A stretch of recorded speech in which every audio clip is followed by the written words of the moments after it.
Even as I made my way back to the house, I could hear the sound of raised voices, and they were engaged in the most intense of debates. I had been down in the tunnels that were being excavated beneath Farmhold, using the opportunity to train further with my armor's various features, as it was discovered of being capable of earth-moving and shaping effects similar to that of the Celestian's own abilities. Albeit not at the same pace that they were capable of, but I could tell there was definitely room for me to improve. I had refrained from being seen in my armor since my return from Tranus, save for those in my inner circle. I was still wary of advertising its presence, as I did not wish to appear to those who ruled to our south, with their heavily magically enhanced and enchanted suits of armor, and so far, the strategy seemed to be bearing fruit, as several of the villages and other small, scattered population centers in the region have been reaching out. It would appear that many in the region were tired of their current rulers, the city-state of Deep Lock. A single step onto the porch and the sounds of the furious debate died, and as I entered I saw Nov, Skryarst, and Chanlos quietly awaiting my arrival, with the large map of the region behind them. It had just been updated with the results of Nov's latest information, gained during his last trek around the region during the last few months. Looking at it, I could see the subject of debate, and felt a pang of concern as I saw 13 black marks on the map. Each mark was a tower and barracks for the soldiers of Deep Lock, and they were, for the most part, distributed in a way that was clear in its intent.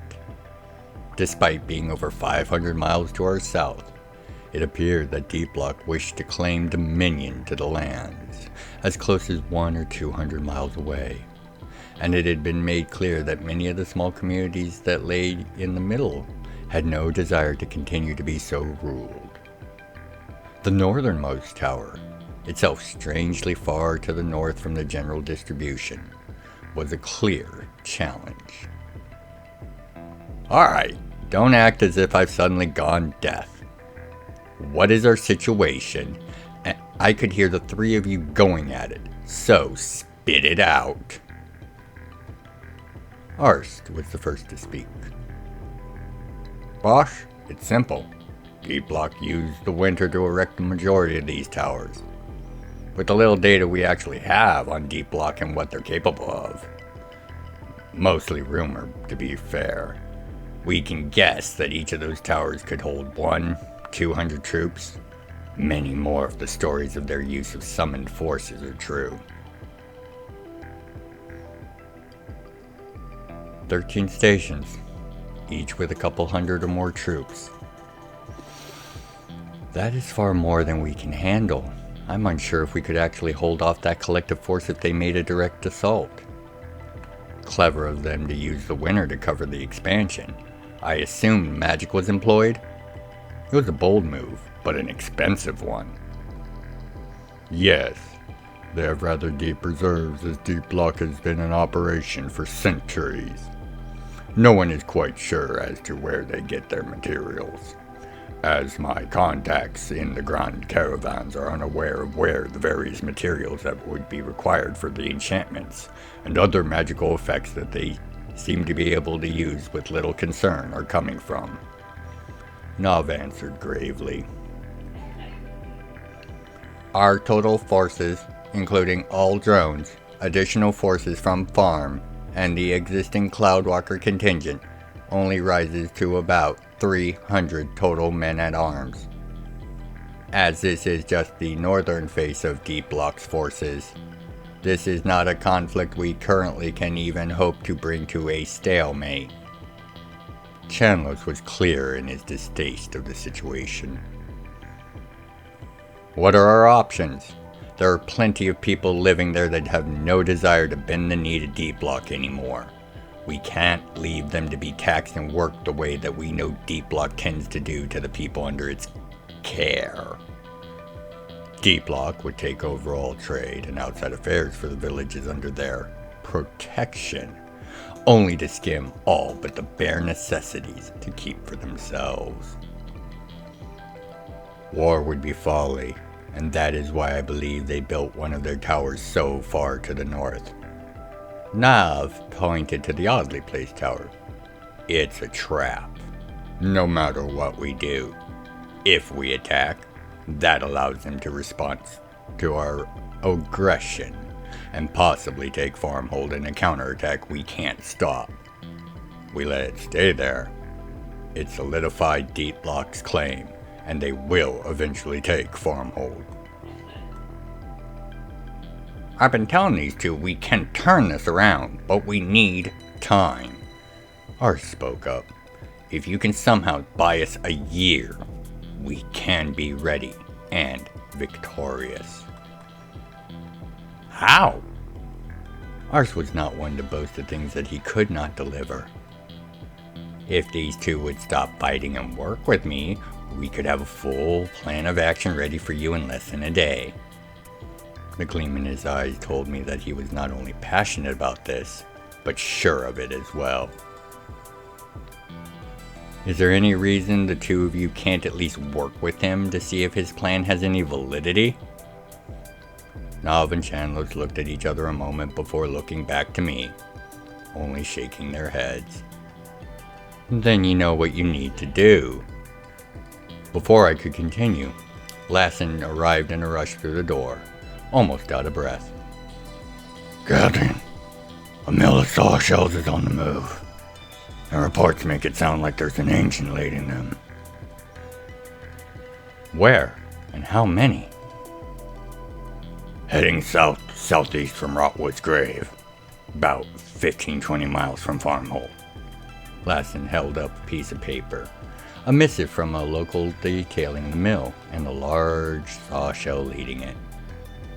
Report says a dozen juveniles, and the ancient. No mentions of adults.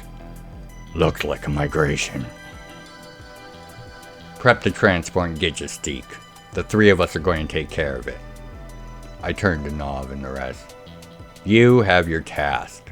The brothers and I will deal with the Sawshells. You see if our plans holds water. As Nav and Chandler confirmed they would do as I asked, I made my way to the sky dock where my transport was parked.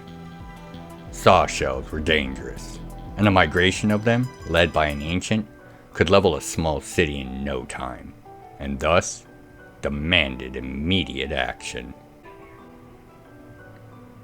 Welcome one and all once more to the library. I am as always the recorder, and today we're looking at one of the stranger creatures of the realms, the Sawshell.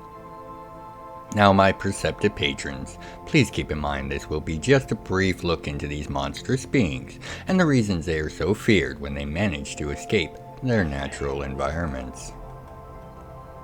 So what is a Sawshell and why is it such an issue? Sawshells are tortoise-like creatures, with rings of serrated, blade-like growths along its shell.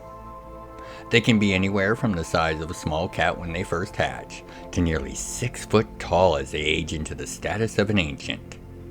A process that takes decades, if not centuries. The average adult, however, is somewhere in the range of 2 to 3 feet tall. Their shell is thick and resilient to many forms of attack, and while younger specimens can be slain with just a standard bow, an adult shell can deflect even light crossbow bolts with ease.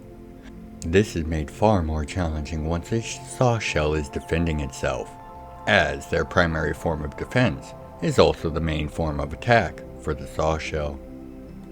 A Sawshell, when attacked or otherwise forced to defend itself or deal with what it sees as a challenge, will withdraw its armored head and most of their legs into their shell, resting on the undershell while using their feet to begin spinning at incredible speeds and careening across the ground, slicing all in their path into gory chunks. This spinning also makes landing a telling strike very difficult, as not only the slope and strength of the shell, but the rotational spin causes most blows to deflect off harmlessly, able to still actively direct themselves towards their foe or prey, while doing so via their preternatural senses. This makes sawshells a very, very dangerous foe to encounter. This method of attack, as well as where they are most often found, that being in the various deep root groves that exist across the home realm, lends itself to the theory that they originate from the deeps. Sawshells are omnivores, just as happy to eat berries as they are to consume flesh. A mill of youngling sawshells can easily devastate a farming community, including buildings, in a few short hours, and only leave half-eaten chunks of meat and broken buildings in their wake. They despise and actively assault any that are not them, and thus are a regular bother to those that live near the deep root groves. Deep root groves are sections of forest that have one, if not multiple, openings or routes into the deeps or other subterranean tunnels beneath the surface of the home realm. These groves are most easily denoted by the presence of large numbers of orewood trees, and of course the presence of sawshells. You see, orewood is one of the very few trees that can withstand the damage of a sawshell in its fury, so it often serves to contain their numbers, with only younger members able to make it out via the small gaps in the tree line that tend to encircle these groves. Sawshells are a regular issue on the plains of Solaris, as they have very few natural counters on that continent. On Botania, to contrast, the woodworms find sawshells to be a delicacy, and thus act as a natural predator. The only such predator is that of the intelligent races, as far as the plains of Solaris go, as no other appropriate fauna is common enough or numerous enough for the task. On the rare occasions that an ancient is able to make it out of the deep groves, they tend to lead a small band of younglings on a migration, seeking out a new forest or set of caves to establish new territory. These migrations can be far more devastating as a war, as short of total war, even bandits and warlords are wary of the degree of devastation, as it would ruin much of the bounty they seek to gain. Sawshells have no such concerns, and will level everything taller to them as a matter of course. Such migrations has ended the dreams of many a farmer or would-be rulers of the various regions of the plains, by the utter destruction of not only the community and its people, but also the damage incurred to the land during any such struggles. Sawshells are a great example of the dangers that still exist and even thrive on the home realm, and of why the people of the realms are never short of challenges to face and grow from. Brutal, vicious, and completely hateful of all that are not them, sawshells serve as a constant reminder that no matter the power or the strength one may wield, there is always another challenge to be met and overcome. And with this look at the sawshells complete, I do hope you have a better understanding of these edgy creatures and the challenges they present to the people of the realms. I, as always, have been the recorder, and until you next make your way back to the library for our next entry, I thank you, as always, for your time and your attention. Thank you. Now, by the 9 and 4, be well, take care of yourselves and each other. Looking into the pool of liquid, a cowled figure watched as Cathion and his brothers met and defeated the migration of Sawshells, taking careful note of the powers and abilities of the trio as they fought and killed the beasts. Of particular note to the cowled figure was the armor that the one known as Cathion wore as he did battle. Advanced, obviously magical and completely unknown to the figure. The armor's presence made it clear that the efforts to spy on these northern interlopers had been lacking in due diligence. Combined with the way they were able to swiftly deal with the Sawshells, this revelation forced the figure to consider possibilities that had not even been a thought a week ago concerning Farmhold and its growth. As the trio, their task now completed, began to embark upon their transport, the figure waved his hand and the images on the pool faded. Looking at the man at the door of the scrying chamber, the figure spoke. "This is an unexpected turn of events. That armor and the powers that they wield are not insignificant, and thus far this is the first we have been made aware of any of them having any sort of personal magical ability." The tall man at the door, wearing a similarly hooded cloak, merely nodded before speaking. "There are only 3 young people. You have no less than 1,000 warriors to hurl at their pathetic farm. And that does not include the forces that can be summoned. You can expand that 10-fold easily. What good will they be able to do against those kinds of numbers?"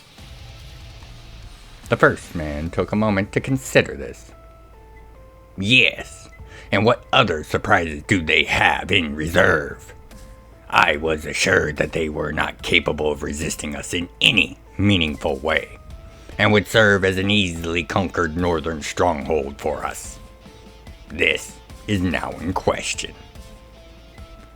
Tell the Shadow Lord that we will require additional time to prepare.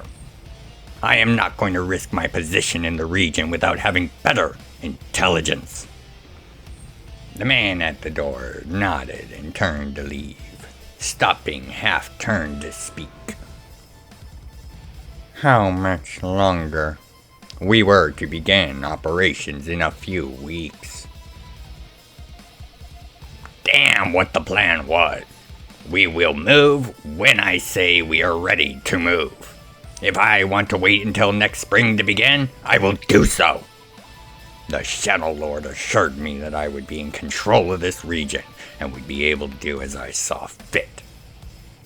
For now, assure him we are only doing what is required to make this quick and effortless a conflict as possible. Farmhold will be ours. We just need to wait. We cannot lose this battle if we only ensure we have prepared correctly." "I will convey this to the Shadow Lord, but I can already tell you he will not be pleased if we delay our efforts foolishly. I will endeavor to impress the need for caution and careful action." And with that, he left the first man in silence and solitude, to plan and to plot.